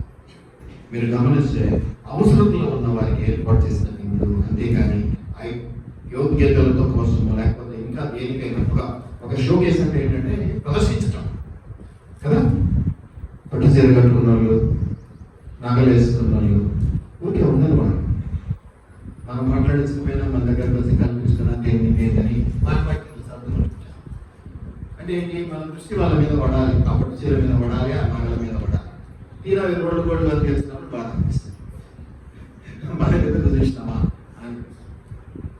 అట్లా లేదు వల్ల అనేది. దయచేసి నవ్వులాగా తీసుకొని పళ్ళలో చేసి ఒక్కసారి మళ్ళీ ఆలోచన చేసి, మీరే కాదు నేను కూడా ఆలోచన చేయాలి. ఎంతమందిని ప్రేమించాను, ఎంతమంది చేత ద్వేషించబడుతూ ఉన్నారు, దేవుడు ఎవరి దృష్టిలో ఎవరిని ఎక్కడ నిలబెడుతున్నాడు, ఏంటి ఇక్కడ పరిశీలించుకొని మేలైన దానిని చేపట్టాలి. అబద్ధాలతో పొందుపరుచుకోవటం అదెందుకు ఇదెందుకు అనటం. ఎవరి కారణాలు ఉన్నటువంటి ఇప్పుడు ఈరోజు చర్చించడానికి వాళ్ళకు చాలా కారణాలు ఉంటాయి. వాళ్ళ ఉంటే వాళ్ళకు ఉంటాయి, వాళ్ళకు ఉన్నాయి కదా అని దేవుడిని కోరుకుంటాము. ఇంకో చర్చికి పెట్టే సమయం కానీ ఒకవేళ ఇంటి దగ్గర ఉంటే మాత్రం తప్పే కదా అది. ఇంకో చర్చికి పోతే తప్పు కాదా దేవుడు చూసుకుంటాడు. మొత్తానికి వెళ్ళాం పండుగ పూట రాలేదు అంటే నేనేమనుకుంటానంటే వాళ్ళు పైన ఆశీర్వదించుకుంటారు అయిపోతే అంతే. విత్తనం ఒక చోట ఎత్తాలి, నీళ్ళు ఇంకో చోట పోయాలి, ఎరువు ఇంకో చోట వేయాలి, పండ్లు ఇంకో చోట కోసుకోవాలి. ఇంకో కాపరి ఏమంటాడంటే చివరి ఏదైనా అవసరం పడుతుంది, ఇక్కడ ఇస్తే వాడు పంట అదే ఎరువు వేసారు, ఇక పోయి అదే కోసుకోపోండి. ఈడేం కోసుకుంటాడు, ఏమొచ్చింది పంట, ఏం రాలేదు, ఆడే కోసుకుంటాడు అయిపోతుంది. దయచేసి జ్ఞాపకం పెట్టుకోండి దేవుడు పిల్లారా. ఇటువంటి వారిని దేవుడు ప్రభు వాళ్ళు సిద్ధం చేసి తన ప్రేమను పంచడాన్ని మనం చూస్తాం. యేసు తను చూపిన ప్రేమకు ఎలా తన ప్రాణాన్ని ఇవ్వటమే అని తెలిసి కూడా వీళ్ళందరినీ ఆహ్వానించి ఆ ప్రభురాత్రి భోజన సదుపాయంలో వారికి పాలు పంపులు ఇచ్చాడు అనేది మనం జ్ఞాపకం చేసుకున్నాం. తనను అప్పగించేటువంటి వారికి ఆయన తను అర్పించుకున్నాడు. లోకం లాభం కోసం ద్రోహిగా మారి కదా తీరా ఎంత సంపాదించుకున్నాడు, 30 వెండి నాణ్యాలు. అదే నా వచ్చింది ఇసుకలే దేదాకి 30 వెండి లోకం కోసం ఆ బెనిఫిట్ ఇస్తారు, ఈ బెనిఫిట్ ఇస్తే కదా. ఇప్పుడు ఈ మధ్య సంఘాలలో ఏదో మనం అంటే మనం కూడా 3 సార్లు పెట్టుకుంటాము. కొన్నిసార్లు మొదటి ఆదివారం ఉంటుంది, రెండో ఆదివారం ఏదో వాళ్ళ ఆదివారాలు అంతా కూడా భోజనాలు చికెన్ దొరుకుతుందో లేదో, చికెన్ దొరికితే నేను చికెన్లో పెడతాను. చికెన్లో పెడతానని వెళ్ళే విశ్వాసాలు కూడా చాలా మంది ఉన్నారు, చూస్తూ ఉంటాను. భోజనము కోసం కూడా ప్రభువును కలిగిన అవసరం ఇది మనం గమనించుకోవాలి. కాబట్టి ప్రభువు వెన్నుపోటు పొడిచినటువంటి వారి కోసం ప్రభు ఇంకా కృపను అందిస్తున్నాడు. ఈ ప్రభువు వల్ల ద్వారా ప్రభువును అంగీకరించి రక్షించబడి ప్రభువును ఎరుగని వాని వలె సిగ్గుతో భయంతో ఉన్నవాడిని కూడా మళ్ళీ అవకాశం. కొంతమంది సిగ్గుతో భయంతో ఉంటారు, వాళ్ళకు కూడా దేవుడు అవకాశం ఇస్తూ ఉంటాడు. కాబట్టి సందేహాలతో గందరగోళంలో ఎన్ని రకాల అందరినీ తీసుకొచ్చి కూర్చోబెట్టాడు దేవుడు. వాళ్ళందరికీ ఈరోజు అవకాశం, వాళ్ళ అవకాశం మార్చుకుంటే బాగుపడతారు. కాబట్టి తిట్టుకుంటూ పోతే ఏ నష్టం లేదు. కాబట్టి మీకు ఇట్లా వాళ్ళ ఆకాశం విధిని నాణ్యం పడితే దేవుడు మిమ్మల్నే కాపాడులో పెట్టి ఎంతోమందికి సేవ జరిగించుకునేవాడు. మీకు ఆ స్థితి లేదంటే అర్థం ఏంటంటే మీకు అంత సేవ లేదు. మీరు ఇంకొక దగ్గర ప్రార్థన ఆశించవలసిన వారే కాదు, మీరు ఒకరి ప్రార్థన తగరు అనేటువంటి అర్థం. ఆ స్థితి నుంచి బయటపడాలి. మనం ప్రార్థనా సమాసంలో ఎదగాలి, ప్రభువులో ఎదగాలి, దేవుడి కృపలో ఎదగాలి. ఆయన దానికి వీలుగా 10 పైసలు ఇచ్చేది కాదు, పావులు ఇచ్చేది కాదు, 150 పైసలు ఇస్తున్నాడు, డబల్ ఇస్తున్నాడు, కృపను త్రిబుల్ ఇస్తున్నాడు. అందుకే ఈరోజు నేను అంటున్నాను, ఆశ్చర్యకరమైన కృపలోనికి మనల్ని నడిపించాలన్న ప్రయత్నం. మనం ఇంత దొరికితే చాలు అనుకుంటాం, అది ఏదైనా మేలు జరిగితే చాలు. చాలా మంది మనం గమనిస్తూ చాలా మంది ఉద్యోగాల గురించి, కోర్టు కేసుల గురించి ప్రార్థించమని అనుకుంటుంటారు. అవి దేవుడు జరిగించిన మరుక్షణం కంటికి కూడా కనపడదు. మళ్ళీ ఎప్పుడో సంవత్సరం తర్వాత ఏంటన్నా ప్రేయర్ చేస్తాం, ఏమన్నా ఉద్యోగం వచ్చింది, అప్పుడే వచ్చింది, అదే కేసు ఎప్పుడైపోయింది అంటారు తప్ప కనీసం తిరిగి కృతజ్ఞత తెలియజేసుకుందామన్న జ్ఞానం కూడా మనుషులు. మరి ఇటు వాళ్ళందరూ కూడా ఈరోజు వల్ల పాపాలు చూపేట్టుగా అనేక చోట్ల మన దగ్గరగా అనేక చోట్ల ఈ అవకాశాన్ని దేవుడు ఇస్తున్నాడు. ఎప్పుడైతే అటు మార్పు మనలో లేదో, ఎప్పుడైతే అటు ప్రేమ మనలో లేదో, మనము కొంచెం ఆలోచన. మీరు తగరు అని నేను అనలేదు. దేవుడే ఆహ్వానించి మీకు అవకాశం ఇస్తున్నప్పుడు మీరు తగరు అనడానికి నేను తగరు. ఆ మాట నాకు సరే, కానీ మీ మనస్సాక్షి మిమ్మల్ని హెచ్చరించకూడదు. మీ మనస్సాక్షి మిమ్మల్ని హెచ్చరించకూడదు అనే మాట కంటే దిప్పిపడకూడదు, ప్రశ్నించకూడదు. నువ్వు ఇంత చేసి మళ్ళీ ఇట్లా పుట్టుకుంటున్నావే అని అనకూడదు. మీ మనస్సాక్షి మీకు ఇది గమనించుకున్నాం. కాబట్టి హోలీ కమ్యూనియన్ పాపంలో జీవిస్తూ ప్రభు కీర్తి ప్రతిష్టలను పాడు చేయడం, ఇంకా అది పాపంలో కూడా మీకు కృపనిస్తున్నాడు అని ఈ కొద్ది మంది శిష్యులు ఉన్నటువంటి చివరి ఆ గుణాన్ని బట్టి మనం తెలుసుకుంటున్నాం. కాబట్టి నేను ఒకవేళ అటువంటి వాడిని అయితే నటించువారి వచ్చేది ఆయన దగ్గర బాధ. నువ్వు ఎన్నో ఏమైందంటే దావీదు చెప్పినాడు కదా, ఏంటి నీ సన్నిధిని వదిలిపెట్టి అలాగా మనముందాం. ప్రభు బల్ల సిద్ధంగా ఉంది. నేను మళ్ళీ ప్రభు బల్ల కొరకు ప్రత్యేకమైన అంశాన్ని నేను చెప్పాలి. ఈరోజు ప్రత్యేకంగా ఈ అంశమే ప్రభు బల్ల అంశం. ఇది జ్ఞాపకం పెంచండి. కాబట్టి నేను నీతిమంతుని కాబట్టి ప్రభు బల్ల అవకాశం, ఆయన నీతిమంతుడు కాబట్టి లేదు. అందరము దరిద్రులమే, అందరము చెడ్డవారిని, అందరము పాపులు. మరి ఎందుకు ఇచ్చేది అవకాశం అంటే ఆయన నీతిమంతుడు కాబట్టి, ఆయన ప్రేమ కలిగిన వాడు కాబట్టి, ఆయన గుణం కలిగినటువంటి వాడు, ఆ దయాగుణం అనేది ఆయన ఉంది కాబట్టి ఆయన మనకు అవకాశం ఇస్తాడు. మనం గొప్పవాడు అని కాదు, ఆయనది గొప్ప మనసు కాబట్టి ఆయన మనకు అవకాశం ఇస్తాడు. దాన్ని సద్వినియోగం చేసుకోవాలి. మనం ప్రేమించే వారిని ఈరోజు మనం పక్కన పెట్టేస్తే రేపొద్దున ప్రేమించే వాళ్ళు దొరక్క ఏమంటారు? దానికోసం ఎంత ఎదురు చూసినా, ఎంత ప్రయత్నం చేసినా ఇంకా దొరకలేదు. ఒక్కసారి మీ దగ్గర వచ్చిన ఆశీర్వాదాన్ని పోగొట్టుకుంటే మళ్ళీ ఆశీర్వాదం మీ దగ్గరకు వస్తుందన్న అవకాశం ఉండకపోవచ్చు. దయచేసి దీపపడంగానే వీరిని గమనిద్దాం. కాబట్టి అది మధ్యస్పర్ధ 9:10 ఇదే కదా, నేను పాపులనే పిలవచ్చింది కానీ నీతిమంతులను. మీరు నీతిమంతులు అయితే వాళ్ళు కూడా అవసరం ఉండదు. అంతే కదా, నీతిమంతులు అయితే వాళ్ళు కూడా అవసరం ఉంది. అలా లేదు అనుకున్న వాళ్ళకి దేవుని పిల్లు, అలా లేదు అనుకున్న వాళ్ళకి దేవుని పిల్లు. ఇంకా చక్కటి విషయాలు మనం జ్ఞాపకం చేసుకోవచ్చు. 2 మాటల్లో నేను ముగించేస్తాను. యూదా ఒకటి, తర్వాత ఇంకొకరు ఎవరు? పేతురు. ఇద్దరు కూడా యూదా ద్రోహి, పేతురు అబద్ధం చెప్పినాడు. తర్వాత పేతురు స్వభావం, ఇస్కరియోతు యూదా ఇంకా కన్నింగు, ఇవన్నీ బాగా ఇద్దరికీ అవకాశం ఇచ్చాడు. బల్లలో ప్రభు ఆవాసంలోనికి రావడానికి ఇద్దరికి సేమ్ ఇన్విటేషన్.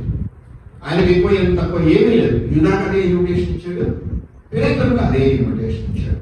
అవునట్టు కాదంటాడు. యేసుకు ద్రోహం చేసి తిరస్కరించిన వాడు ఇస్కరియోతు యూదా. ప్రభు బల్లలో పాలు పంపులు ఇద్దరు. ఏమైంది ఇస్కరియోతు యూదా విషయంలో? ఇస్కరియోతు యూదా విషయంలో ఏమైంది?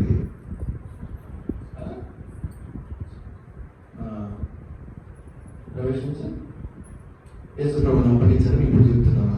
అప్పగించిన శుక్రవారం అయిపోయింది.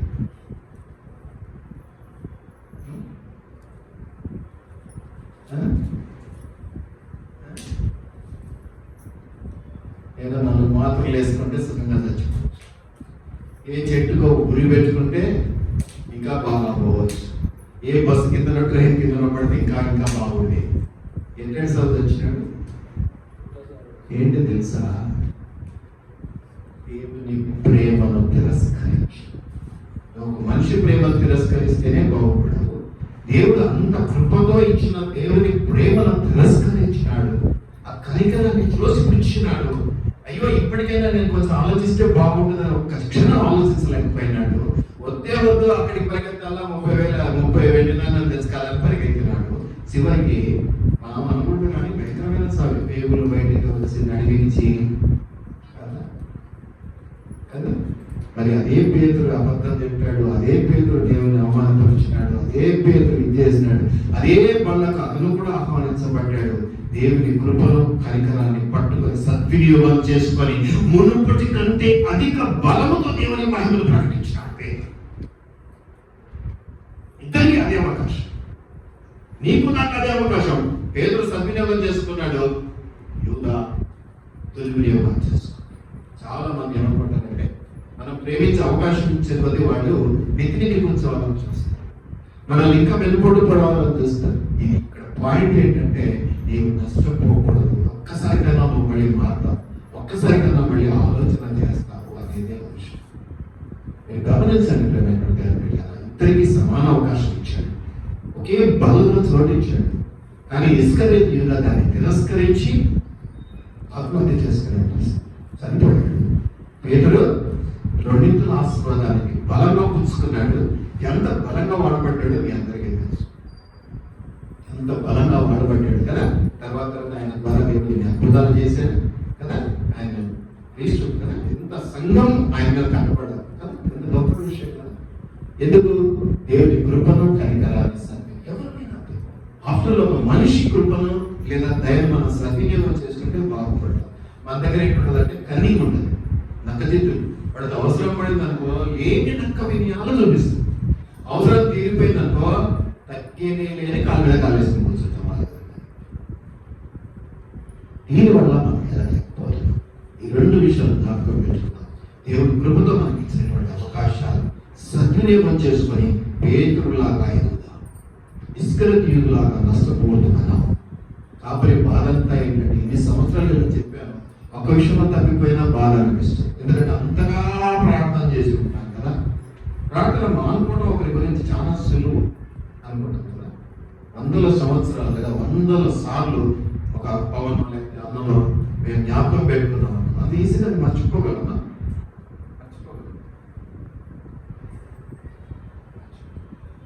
సద్వినియోగం చేసుకుందాం. మంచి ఆశీర్వాదానికి గుర్తుగా మనం నిలబడదాం. కాబట్టి నీతిమంతులుగా ఉన్నామని కాదు, కానీ ఆయన నీతిమంతుడు కాబట్టి మనకు అవకాశం ఇస్తాం. మరి మీలో ఎంతమంది ఇస్కరియోతులు ఉన్నారు?